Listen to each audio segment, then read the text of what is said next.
الكار ده احنا فيه من زمن الزمن يعني، وارثينه عن ابويا وعن جدي، والعيله كلها ايه شغاله في الموضوع ده.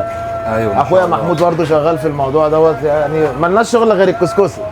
كسكسي أبو أحمد من أمام مسجد عمرو بن العاص من قلب مصر القديمة في الجيار، ومن أكتر من 90 سنة هنا بدأت حكاية كسكسي أبو أحمد، من أول خطوة التحضير لحد ما الطبق يتقدم، كله معمول بحرفنة وتاريخ. ريحة الكسكسي والسمنة البلدي مالية المكان، في حكاية تاريخ. والله احنا في الشغلانه ديت من سنه 1935، وارثينها ابا عن جد يعني. ما شاء الله. جدي بدأ بعربيه هنا، ووالدي ورثها عنه، واحنا كملنا من بعد والدي يعني. بسم الله ما شاء الله. شغالين في المحل الصغير هنا قصاد جامع عمرو بن العاص. والدي كان شغال في الكسكسي، بس دلوقتي دخلنا عليه الاضافات بقى زي ما حضرتك شايف كده، زبيب ومكسرات وعسل ابيض، وشغالين لو حد عايز قرفه، حد عايز لبن، كل اضافات الكسكسي موجوده ان شاء الله. ما شاء الله، ربنا يزيدك. الله ليك يبارك فروع لك. تانية يا عم احمد؟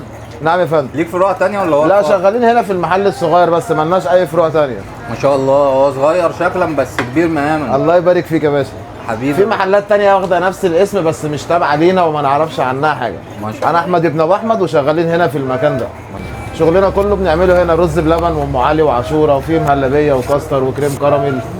كل منتجات الألبان بنصنعها هنا وبنعملها هنا في مكاننا. ما شاء الله. ويا حكاية المخروطة؟ مش بنشتري حاجة من بره ونيجي نبيعها. دي يا فندم المخروطة، ده أكل صعيدي بتتقدم بالسمنة البلدي والحليب، ممكن نضيف لها عسل أبيض أو قشطة أو مكسرات حسب ما إيه، حسب رغبة الزبون.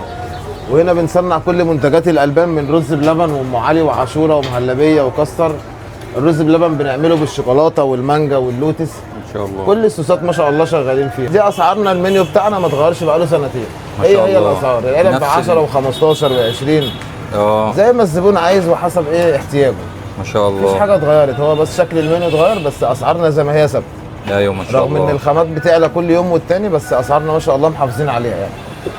بنفس السعر اللي هو بتاع زمان وجودة زمان الحمد لله. الحمد لله. كسكسي أبو أحمد مش مجرد مكان، ده علامة من علامات مصر. لو نفسك تعيش طعم زمان تعالى هنا ومش هتندم. الطعم ده مش بس بيشبع، ده بيرجعك لزمن الأصالة. أنا ضفت بقى شوية عسل على لبن على كاجو وفستق، الطعم بقى بأمانة مش محتاج أوصفه، هو بيتكلم. كده البيلة بنحمرها زي ما انت حضرتك شايف كده.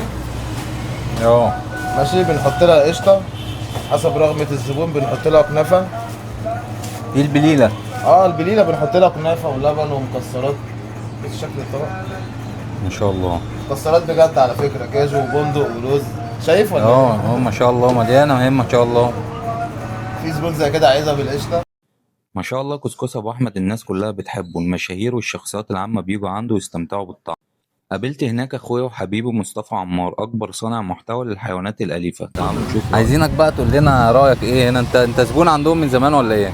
لا والله، بص انا اول مره اجي، بس بصراحه انا جيت على السمعه.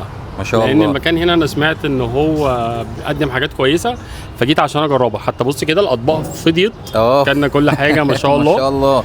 ودي ايه دي اسمها ايه دي المخروطه دي صح؟